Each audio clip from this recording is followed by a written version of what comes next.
The little girl in a wheelchair received a mysterious gift, and the millionaire can't hold back his tears. Melissa Johnson rushed through the halls of Hope Recovery Center, carrying a stack of medical papers that needed to be filled out before the end of her shift. Her daughter Lily was in the physical therapy room, as she was every day at 3 in the afternoon, but this time there was something different in the air. "Mom, look what Michael brought me today," shouted the 7-year-old girl, holding a yellow teddy bear that looked like it had been through many adventures. Melissa stopped in the middle of the hallway. That man again. For 3 months he had been showing up every day to visit Lily, bringing small handmade gifts, paper flowers, origami animals, colorful drawings. The administration had tried to stop him several times, but the girl always cried when he didn't come. "Lily, how many times have I told you not to accept things from strangers?" sighed Melissa, approaching her daughter's wheelchair. "But Michael isn't a stranger, Mom.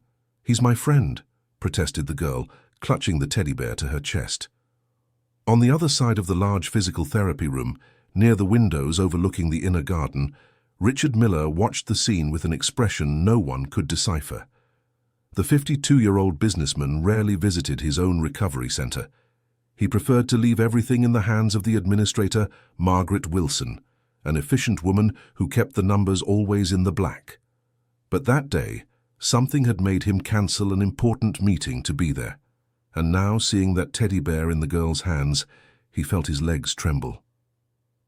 "Mr. Miller, are you all right?" asked the physical therapist Patricia, noticing the man's pallor. Richard didn't answer. His eyes were fixed on the toy Lily was holding. That faded fabric, the hand stitching on the nose, the small brown stain on the right ear. It couldn't be. After 15 years. "Where is the man who brought this?" he asked, his voice choked. "He must have left already." "He never stays long," replied Patricia. "He always comes, gives something to Lily, talks a little, and leaves." "What does he look like?" "A black gentleman, probably around 60. He always wears that blue cap and somewhat worn-out clothes. He seems to be homeless. Margaret has tried to call security several times, but the girl gets very sad when he doesn't show up." Richard felt the world spinning around him. He ran out of the room, leaving everyone confused.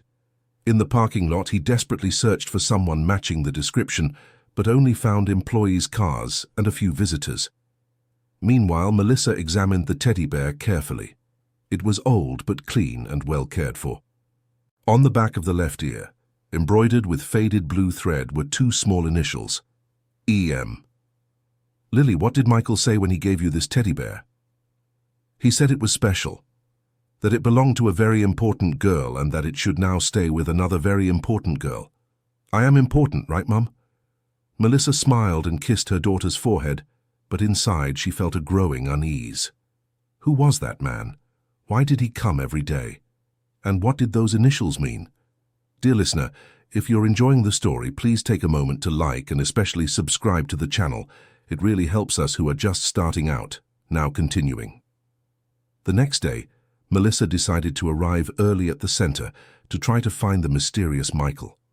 She arrived at 2:30 and positioned herself in the main lobby, where she could see all the entrances. At 2:55 sharp, she saw a black man of medium stature approaching the reception desk. He was wearing faded jeans, a plaid shirt that had seen better days, and the famous navy blue cap Patricia had described. "Excuse me," called Melissa, intercepting him before he reached the elevator. "Are you Michael?" The man stopped and looked at her carefully.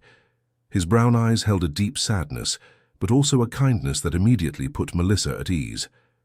"Yes, ma'am. You must be Lily's mother. She talks about you all the time. I'd like to speak with you, if possible." Michael hesitated for a moment, looking toward the elevators.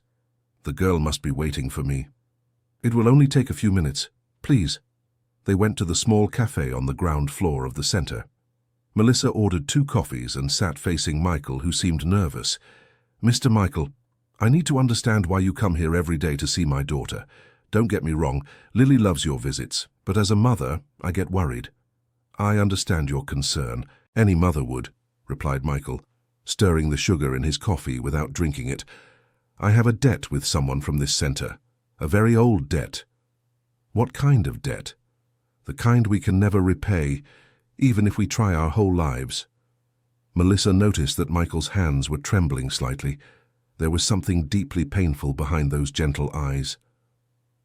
"And why did you choose my daughter for your visits?" Michael was silent for a long moment, looking out the cafe window at the street activity.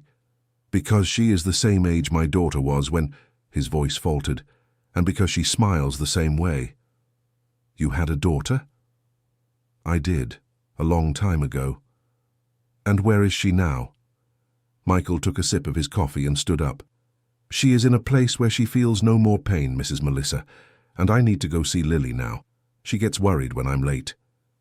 Melissa sat there, processing the conversation. There was much more to this story than Michael was willing to tell. She decided she would need to investigate further. Meanwhile, upstairs, Richard Miller was meeting with Margaret Wilson in his administrative office. The 45-year-old woman, always impeccably dressed and with an efficiency that bordered on coldness, couldn't understand why the boss was so interested in the homeless man who bothers the girl in the wheelchair. "Mr. Richard, I've spoken with security several times. They say the man never causes trouble, just delivers the little gifts and leaves. But I can permanently ban him from entering if you want." "No," replied Richard louder than he intended. "I mean, it's not necessary. Not yet. I need to know more about him first." "More? What kind of information?" "Everything. Full name, where he lives, where he's from, why he's here. Hire a private investigator if necessary." Margaret raised her eyebrows. In 10 years of working for Richard, she had never seen him so interested in anything that wasn't money. "May I ask why, sir?" Richard stood up and went to the window overlooking the center's inner courtyard.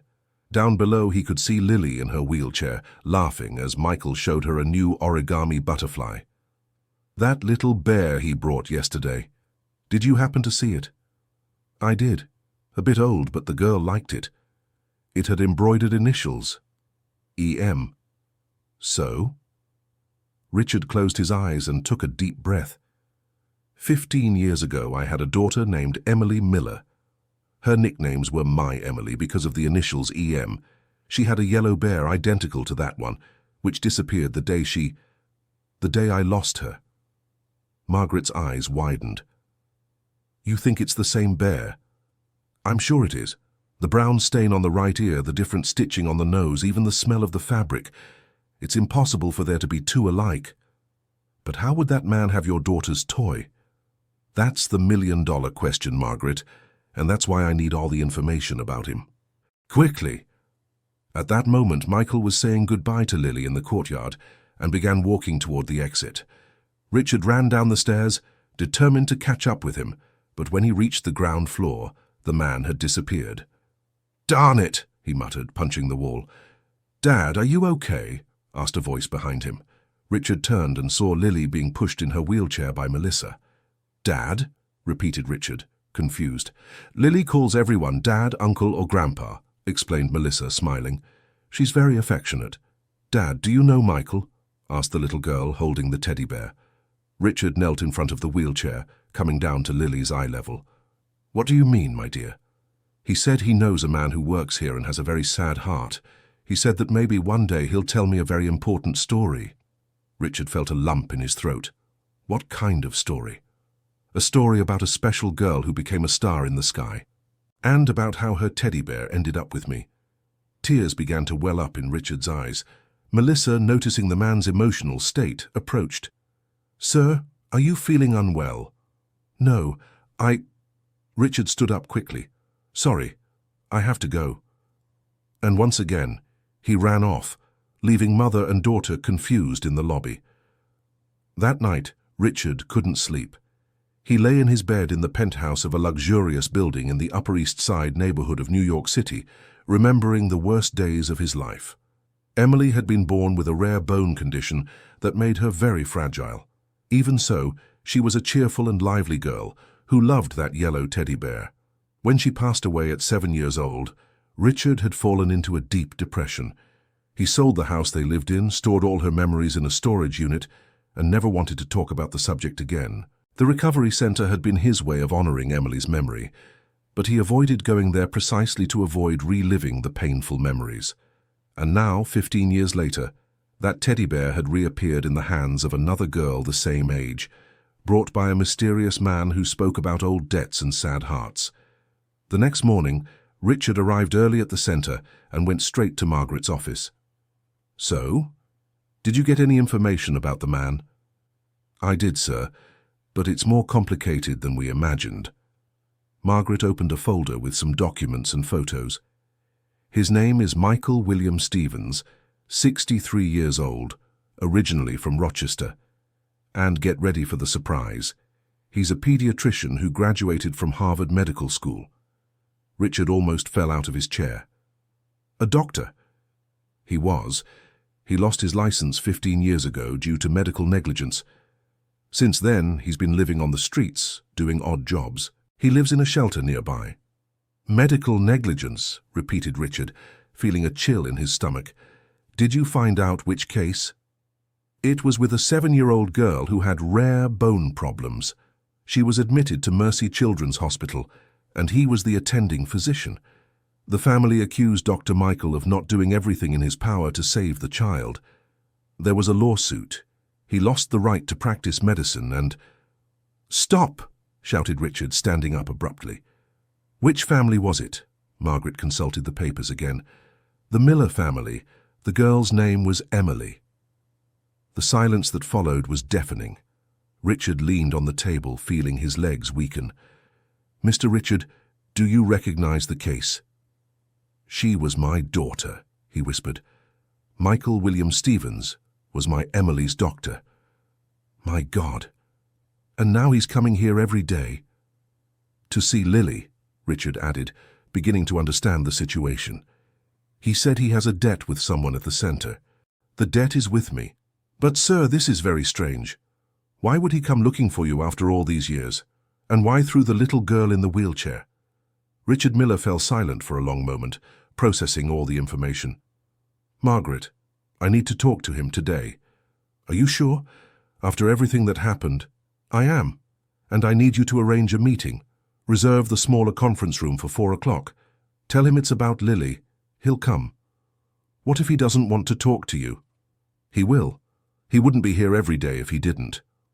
Meanwhile, Melissa was in the physical therapy room with Lily, but her mind was focused on the conversation she had had with Michael the previous day. There was something about how he talked about his daughter that bothered her. She decided to ask Patricia, the physical therapist, a few more things. "Patricia, have you ever talked with Michael about things other than Lily?" "Yes, I have.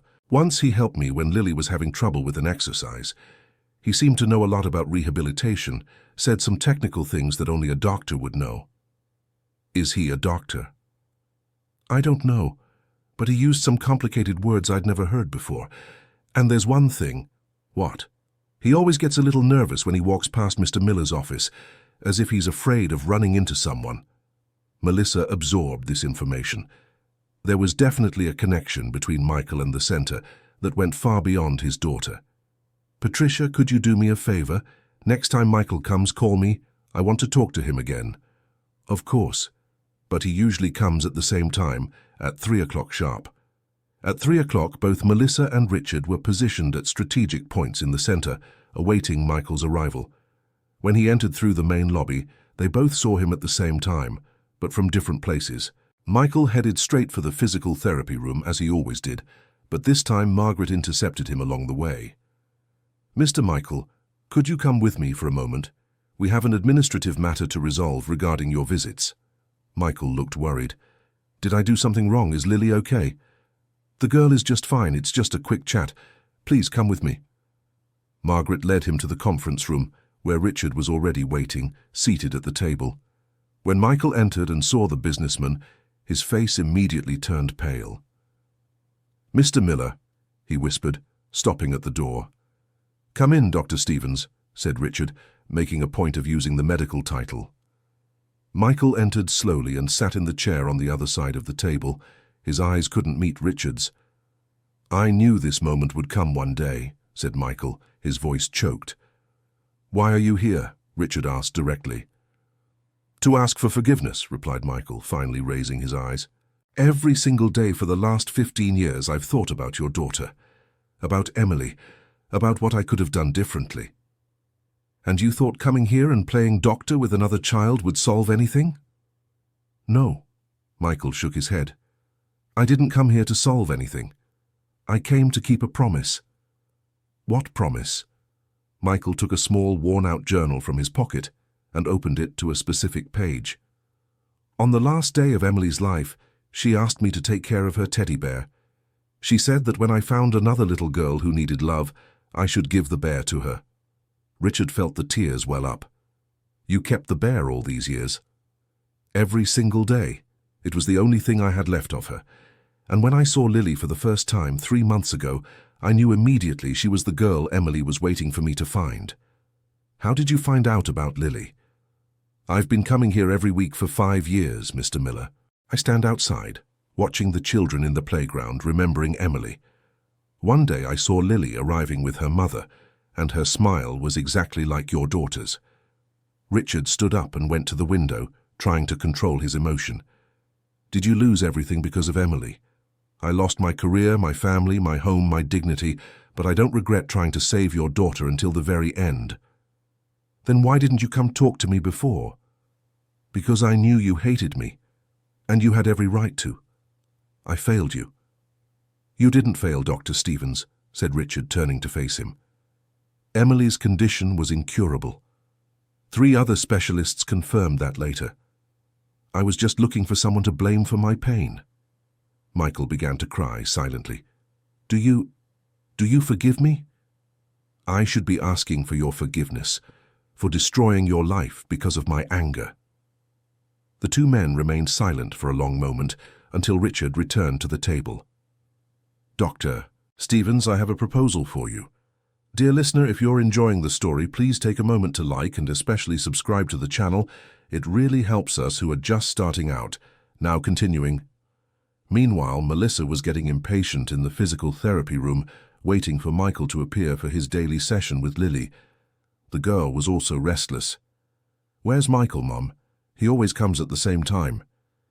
He must be running late today, sweetheart. Shall we do the exercises while we wait? But I wanted to show him the drawing I made yesterday. It's of him and the teddy bear. Melissa looked at the drawing her daughter had made. It was a child's representation, but you could recognize a tall man giving a teddy bear to a little girl. In the corner of the paper, Lily had written in her uncertain handwriting, Michael and Lily, friends forever. It's a beautiful drawing, sweetheart. Mom, what does it mean when you owe someone a debt? Why do you ask? Because Michael always says he has a very big debt with someone here at the hospital. He looks very sad when he says that. Melissa reflected on her daughter's question. There was clearly much more to Michael's story than she had imagined. Sometimes, sweetie, when something bad happens and we couldn't prevent it, we feel guilty, as if we owe something to the people who were harmed. But Michael never did anything bad. He only brings good things to me. I know, sweetheart. Adults sometimes think complicated things. At that moment, Patricia approached them. Melissa, Margaret asked me to let you know that Michael won't be able to come today. He's in an important meeting. Lily made a sad face. A meeting about what? I don't know, dear. But I'm sure he'll explain everything tomorrow. In the meeting room, Richard was explaining his idea to Michael. Doctor, you have medical knowledge that we lost when you left the profession. This center needs someone who truly understands pediatric rehabilitation. Mr. Miller, I can no longer practice medicine. I lost my license. I'm not talking about practicing medicine officially. I'm talking about consulting, guiding our team, developing new treatment protocols, things you can do without prescribing medication or performing procedures. Michael looked surprised. Are you offering me a job? I'm offering you a chance to use your experience to help other children, and who knows, find some peace in the process. I don't know if I'm the right person for this, Mr. Miller. I've been living on the streets for 15 years. And yet during these 3 months you've made more progress with Lily than our team achieved in 6 months of treatment. How so? Richard smiled for the first time in the conversation. Patricia told me that since you started visiting the girl, she's been trying harder in her exercises. She's more cheerful, more cooperative. Whatever you're doing, it's working. Michael became thoughtful. I just talk to her, tell stories, bring some little gifts. Exactly. You're giving her something no medical equipment can provide, hope and joy. And that's fundamental in the rehabilitation process. But what about the other staff? They won't accept an unregistered former doctor working here. Leave that to me. The center is mine and I decide who works here. Michael stayed silent for a long moment. Can I think about it? Of course. But while you think, I'd like you to keep visiting Lily. And when you decide, come see me. The two men stood up and headed for the door. Dr. Stevens, called Richard before he left. Thank you for taking care of my daughter when I couldn't be there. Michael nodded and left the room with teary eyes. The next day, Michael arrived promptly at 3 p.m. to visit Lily. The girl was thrilled to see him. Michael, you disappeared yesterday. I was worried. Sorry, little one. I had to take care of some important things. But I brought a surprise to make up for it. Michael pulled from his pocket a small handmade storybook, made with craft paper sheets sewn by hand. Did you make this? Asked Lily, fascinated. Yes, I did. They're stories about a very special girl I met a long time ago. She was brave like you. Melissa, who was observing the interaction, approached. Mr. Michael, may I speak with you for a moment? Of course, Mrs. Johnson. They stepped aside a bit, but Lily remained focused on the book. I heard you had a meeting yesterday with the center's owner. Michael seemed surprised. How did you know? Patricia told me. May I ask what it was about? Michael hesitated. It was about the past, about things that happened a long time ago. Does it have to do with your daughter that you mentioned? Yes, and with other people too. Melissa realized Michael didn't want to go into details, but her curiosity was growing. Mr. Michael, are you really a doctor? He looked directly into her eyes. I was, a long time ago. What happened? What happened is that sometimes medicine isn't enough to save those we love, and sometimes people need to blame someone when things go wrong. At that moment, Richard appeared at the end of the hallway. He discreetly waved to Michael, who returned the gesture. Do you know each other? Asked Melissa, noticing the interaction. We met yesterday, replied Michael, and we discovered we have more in common than we imagined. Mom, called Lily. Michael wrote a story about a girl who had a teddy bear just like mine. Melissa and Michael returned to the girl's side. Is that true? Yes, replied Michael, smiling sadly. She was a very special girl who loved this teddy bear. And before she became a star in the sky, she asked me to give the teddy bear to another special girl who needed affection. And that's why you gave me the teddy bear? Asked Lily. That's exactly why. Because you're a very special girl, just like she was. What was her name? Michael looked at Melissa, who signaled for him to continue. Her name was Emily, and she was your age when she went to live in the sky. Was she your daughter? No, little one. But I took care of her as if she were, and I learned a lot about courage and hope from her. Lily hugged the teddy bear tightly. Then I'll take good care of the teddy bear, to honor Emily. I'm sure you will, said Michael, his voice choked up. At that moment, Margaret appeared in the physical therapy room. Dr. Michael, could you come with me again? Mr. Richard would like to continue yesterday's conversation. You can go, said Melissa. I'll stay here with Lily. Michael followed Margaret to the meeting room, where Richard was waiting for him again. Doctor, have you thought about my proposal? I did think about it, Mr. Miller, and I have a counter-proposal. I'm listening. I accept working here, but on one condition, that Mrs. Johnson, Lily's mother, be promoted to coordinate the new program you're proposing. Richard looked surprised. Why that condition? Because she's a dedicated mother who understands the needs of children in rehabilitation better than any of us, and because she needs a better opportunity to care for her daughter. Do you know about her financial situation? I know she misses a lot of work to take care of Lily, and that this could jeopardize her job. I also know she worries about not being able to pay for all the treatment her daughter needs. How do you know this? Because I observe. And because I've been through a similar situation. Richard became thoughtful. Doctor, you're right about Melissa. She really would be a good coordinator, and the new program will need someone who understands both medicine and the human heart. So, do we have an agreement? We have an agreement. The two men stood up and greeted each other with a handshake. There's just one more thing, Dr. Stevens, said Richard. I'd like you to know that I've kept all of Emily's belongings in storage for 15 years. I never had the courage to open those boxes. And now you do? I think so, and I'd like you to help me.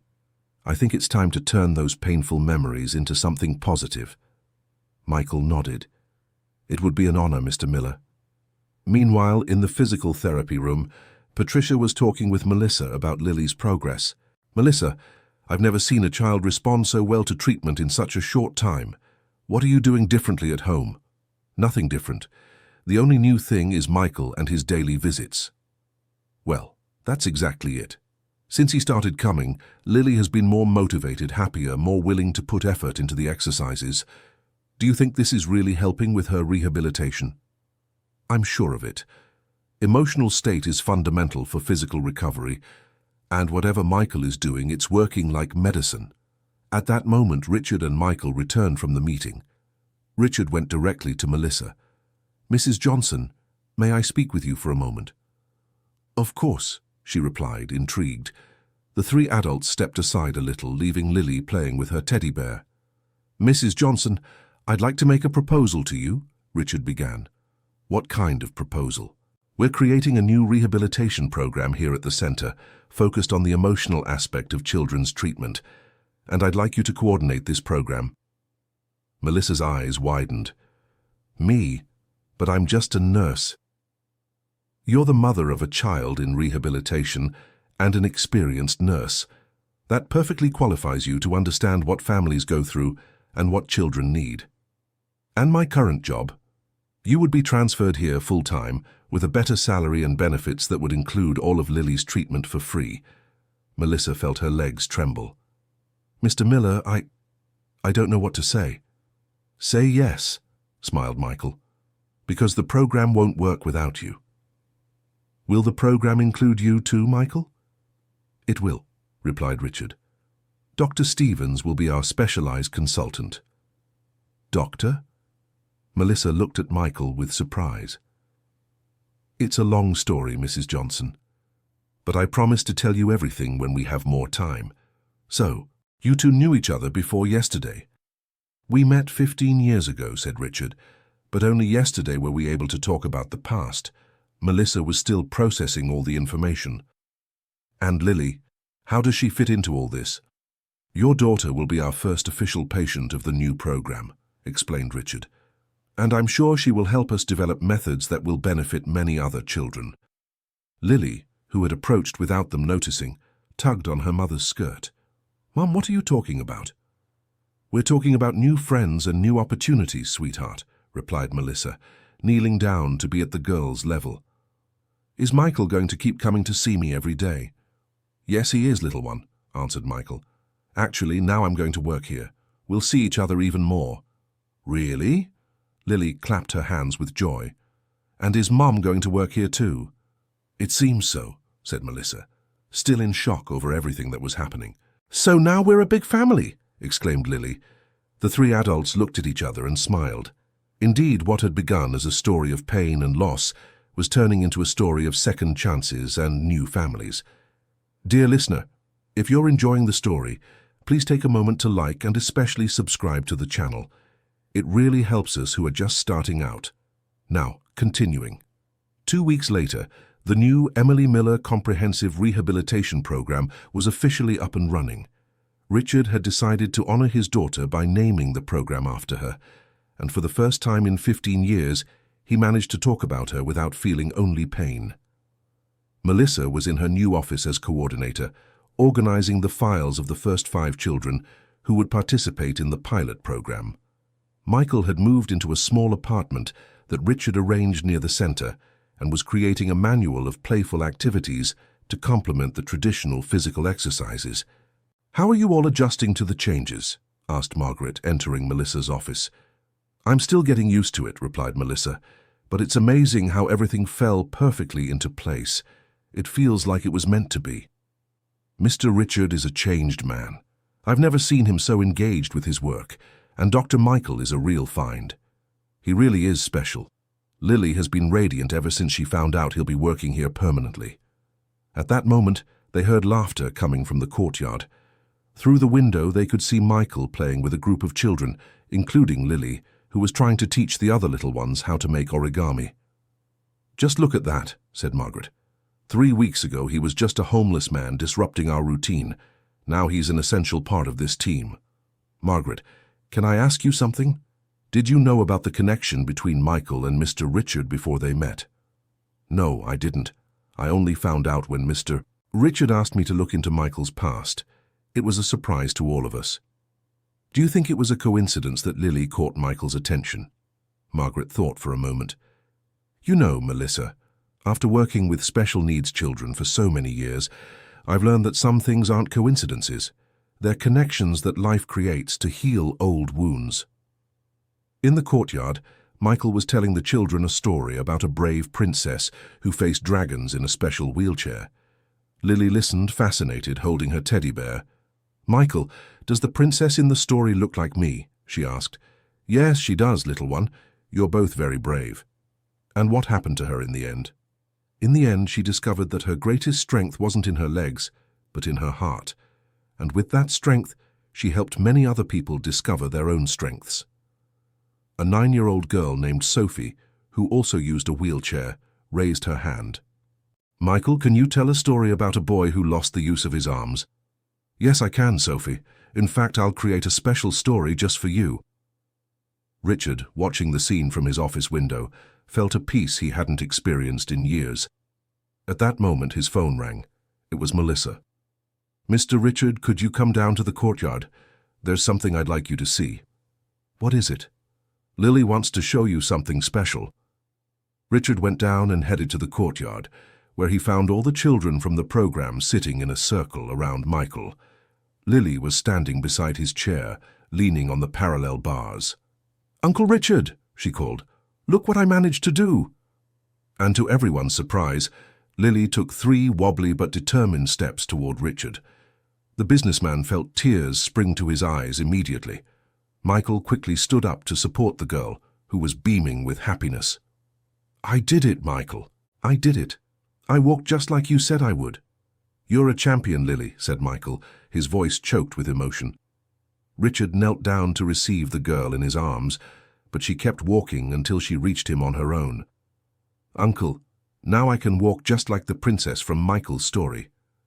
"Yes, you can, my angel," said Richard, hugging her. "You're the bravest girl I know." Melissa approached, crying with emotion. "Michael, how did you know she would do it?" "Because she has the same determination as another special girl I knew, and because when we have a strong reason to fight, we can do things that seem impossible." All the other children began to clap and cheer with joy. It was a magical moment that would be etched in the memory of everyone present. That evening, Richard invited Michael and Melissa with Lily to dinner at his home. It was the first time in 15 years that he had guests over at the penthouse where he lived. "Michael, I have something to show you," said Richard after dinner. He led them to a room that had been turned into a small memorial. On the walls were photos of Emily at various ages, her childhood drawings framed, and some of her favorite toys in a glass display case. "It's Emily," exclaimed Lily, recognizing the girl in the photos. "She looks just like the princess from Michael's stories." "Yes, she does, my angel," said Richard. "She was very special." Michael approached the photos, gently touching the glass of one of them. "Mr. Richard, you've managed to preserve her memory in a beautiful way." "I did, with your help. Before I met you, I could only feel pain when I thought about Emily. Now I can remember the joy she brought to my life." Melissa was looking at a photo where Emily was holding the same teddy bear that Lily now had. "Michael, may I ask how the teddy bear ended up with you?" Michael sat in an armchair, as if he were about to tell a long story. On Emily's last day at the hospital, she was very weak, but she called me to her bedside. She said, "Dr. Michael, when I go to heaven, I want you to take care of my teddy bear. But not forever. When you find another girl who needs love, give the teddy bear to her. I promised I would take care of it." "And you carried the teddy bear for 15 years?" asked Melissa. "Every single day. It was my way of remembering the promise I made to her, and also my way of carrying the guilt of not being able to save her." Richard approached Michael. "Doctor, you did much more for Emily than you realize. She spent her last months feeling loved and cared for. That's worth more than any medical treatment." "Thank you for saying that, Mr. Richard. It means a lot to me." Lily, who had been playing with some of Emily's old toys, approached the adults. "Michael, did Emily say anything else to you before she became a star?" Michael smiled and knelt in front of the girl. "She said that when I found the special girl who should receive the teddy bear, I would know immediately, because she would have the same brave smile that Emily had. And when you saw me, did you know I was the girl? I knew in the very first second, little one. Your smile lit up my heart the same way Emily's smile used to. So now we're all friends. Me, Emily, and the teddy bear." "Yes, you are," said Richard, getting emotional. "And I'm sure Emily is happy seeing how you've become a family." When they were getting ready to leave, Richard called Melissa for a private conversation. "Melissa, I wanted to thank you for allowing this whole transformation to happen. Without Lily, Dr. Michael and I would never have had the chance to forgive each other." "Mr. Richard, actually I'm the one who should thank you. You changed our lives completely. Lily is walking, I have a better job, and we've gained a new family. You know, Melissa, I was thinking about expanding the program. How about we create an entire wing dedicated to the comprehensive treatment of special needs children? That would be wonderful. How many children could we help? Hundreds. And we can train other professionals to replicate the program in other places. Would Michael agree to coordinate this? I'm sure he would. He's found his purpose again." 1 month later, the Emily Miller Comprehensive Rehabilitation Program was serving 20 children. The story of Lily, Michael, and Richard had spread through the community, and families from all over the city were coming to the center. Michael had created a revolutionary method that combined traditional physical therapy with play therapy and emotional support. Melissa was coordinating a team of 10 professionals, and the program was already being studied by universities interested in replicating the model. But the most important thing was what happened every day at 3 in the afternoon in the center's courtyard. Michael would gather the children for their daily stories, always using courage and determination as main themes. "Children, today I'm going to tell the story of 3 people who met by chance and discovered that nothing in life is truly by chance," Michael began on a sunny afternoon. "Is it our story, Michael?" asked Lily, who now walked with the help of a colorful cane. "Yes, it is our story, little one. The story of how a little yellow teddy bear helped heal 3 broken hearts." The children settled in to listen, and Michael began. "Once upon a time there was a doctor who lost his confidence, a father who lost his hope, and a girl who never lost her courage. The doctor carried the memory of a special patient for 15 years. The father kept his pain in a dark corner of his heart for 15 years, and the girl came to show them both that life always gives second chances to those willing to accept them." Richard, watching from the window, smiled, seeing how Michael had transformed. The broken man who lived on the streets had become a healer of souls, not just of the children, but of everyone around him. "Continuing the story," said Michael, "the doctor discovered that his greatest medicine wasn't in the prescriptions he wrote, but in the hopes he planted. The father discovered that his greatest wealth wasn't in the money he had, but in the love he could share. And the girl discovered that her greatest strength wasn't in the legs that didn't work, but in the heart that never stopped believing." "And what happened in the end?" asked Sophie, who could now move her arms better thanks to the exercises Michael created. "In the end, they discovered that true healing doesn't come from hospitals or doctors. It comes from the connections we create with each other, from the love we share, and from the hope we plant in the hearts of those in need." All the children applauded, and Michael stood up to end the afternoon session. But before they dispersed, Lily raised her hand. "Michael, can I tell part of the story?" "Of course, little one." Lily stood up, leaning on her cane, and looked at all the other children. "The most important part of the story is that sometimes we think we're lost, that nothing will work out, that we'll never be able to be happy again. But then a special someone appears, like Michael appeared for me, like I appeared for him and for Uncle Richard, and we discover we were never truly lost. We were just waiting to find the right people to show us the way back home." Michael felt his eyes fill with tears. The 7-year-old girl had perfectly summarized all of their journeys. "Very well, Lily. Now, do you all understand why she's our first program graduate?" "First graduate?" asked Melissa, who had arrived to pick up the children. "Yes," said Richard, appearing in the courtyard. "Lily doesn't need the program anymore. She's walking, she's emotionally strong, and more importantly, she's helping other children heal too." "But can I still keep coming here?" asked Lily, worried. "Of course you can," replied Michael. "In fact, you're going to be our special assistant. You'll help other children find their courage just like you found yours. And will I get to keep the teddy bear?" "The teddy bear is yours forever, little one." Emily would be so happy knowing he found such a special owner. 6 months later, Hope Recovery Center had been completely transformed. The Emily Miller program was serving 50 children, had a waiting list of 200 families, and was being replicated in 3 other cities across the country. Michael had not only regained his dignity, but discovered that his true calling wasn't just to heal bodies, but to heal souls. Melissa had been promoted to General Director of the program and was finishing a postgraduate degree in family therapy. Richard had become one of the primary funders of children's rehabilitation programs in the United States. And Lily? Lily had become the official mascot of the center, always present to welcome new children and show that, regardless of physical limitations, life could be full and happy. On a special afternoon, Emily's birthday, Richard organized a ceremony at the center to inaugurate the new pediatric wing that would bear his daughter's name. "Ladies and gentlemen," he said, before an audience of families, staff, and children, "1 year ago I was a bitter man who avoided this place because it only reminded me of pain. Today, this is the place where I found healing for my heart."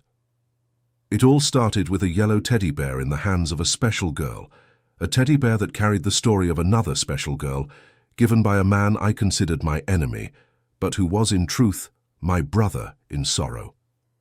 Dr. Michael Stevens gave me back the ability to remember my daughter with joy. Melissa Johnson showed me that there is strength in vulnerability. And Lily, he looked at the girl who was seated in the front row holding her teddy bear, Lily taught me that the true disability isn't in the body, but in the absence of hope. The audience applauded emotionally, and Richard called Michael to speak. 15 years ago, Michael began, I thought my life was over when I lost my medical career. I spent all those years carrying a teddy bear as a reminder of a promise, not knowing that it was actually the key to my new beginning. Emily Miller taught me at 7 years old that our greatest responsibility isn't to prevent people from suffering, but to help them find meaning in their suffering. And Lily showed me that sometimes we are the ones who need to be healed by our patients. This program doesn't exist because we are good doctors or therapists. It exists because we learned that the most powerful medicine is the one that connects heart to heart. When Michael finished speaking, Lily asked to come up on stage. With her teddy bear in her arms and walking without a cane, she approached the microphone. "I want to thank Emily, who even though she lives in heaven sent her special teddy bear to me. I want to thank Michael, who taught me that we can be strong even when we're sad. I want to thank Uncle Richard, who turned his pain into joy for other children. And I want to thank my mother, who never gave up on me. But most importantly," she continued, with impressive maturity for her 8 years, "I want to tell all the children who are here and those who will come. You are not disabled, you are special. And everyone who is special has an important mission in life. My mission is to show that we can be happy just the way we are." The audience rose in an emotional standing ovation. Many people were crying, including Michael, Richard, and Melissa. When the ceremony ended and everyone was saying goodbye, an elderly lady approached Michael. "Doctor, you don't know me, but I'm Sophie's grandmother, one of the children in your program." "Of course, Mrs. Martha. How can I help you?" "I wanted to tell you something. My granddaughter arrived here 6 months ago, completely discouraged, thinking she would never be able to use her arms properly again. Today she's doing physical therapy, painting pictures and helping other children with their exercises. I'm very happy to hear that. But the most important thing is that she's smiling again. And do you know why? Why? Because you taught her that we don't need to be perfect to be valuable, that everyone has something special to offer the world. Michael felt a tightness in his chest. Mrs. Martha, actually it was the children who taught me that. I just pass along the lesson. Well, keep passing it along, Doctor. The world needs more people like you. When everyone had left, Richard, Michael, Melissa and Lily remained alone in the center's courtyard, looking at the garden where it had all begun. "Do you think Emily knows what happened here?" asked Lily. "I'm sure she does," replied Richard, "and I'm sure she's proud." "Michael, do you still feel guilty for not being able to save her?" Michael thought for a moment before answering. "No, sweetheart. Today I understand that I did save Emily. I saved her memory. I saved the love her father felt for her, and I saved the promise I made on her last day. And more importantly, she saved me too." "How?" "She taught me that the most important medicine isn't in drugs or equipment. It's in the hope we plant in people's hearts." Melissa approached the group. "Do you know what the most amazing part of this whole story is?" "What?" asked the other three simultaneously. "It's that everything started with a homeless man giving an old teddy bear to a little girl in a wheelchair, and ended with dozens of families having their lives transformed." "It hasn't ended, Mom," corrected Lily. "This story will never end, because every new child who comes here will be part of it." Richard smiled and looked up at the sky. "Emily, my daughter, thank you for sending the teddy bear back. Thank you for choosing such special people to continue your story." At that moment, a gentle breeze rustled the leaves of the garden trees, like a loving response from very far away. "Look!" exclaimed Lily, pointing to a yellow butterfly that landed right in front of them. "Emily came to visit us." The four watched in silence as the butterfly flew in circles around them before heading toward the sky. "Now, yes," said Michael, smiling. "Now the story is complete." And so what had begun as a story of loss, guilt, and isolation transformed into a story of love, forgiveness, and second chances. The Hope Recovery Center continued growing and helping hundreds of families. The Emily Miller program became a national benchmark in comprehensive pediatric rehabilitation, and a young girl in a wheelchair, a disheartened doctor, and a bitter businessman proved that sometimes the greatest miracles happen when we least expect them. Lily kept the yellow teddy bear until she turned 18, when she decided to donate it to a new girl who had just arrived at the center. At the handover ceremony, she said, "This teddy bear has a special mission, to connect hearts and heal wounds. Now it's your turn to take care of it and discover what miracle it will bring into your life." And the story continued, just as Lily had predicted years earlier. Because some stories are bigger than the people who live them, and keep being written through generations of hearts that open themselves to love and hope. End of story. So, what did you think of this story of transformation and second chances? Tell us in the comments if you've ever experienced a situation where a small gesture completely changed your life. Do you believe that sometimes we lose special people so that others can find their way? Leave your honest opinion, and if you liked the story, don't forget to like and subscribe so you don't miss other moving narratives like this one.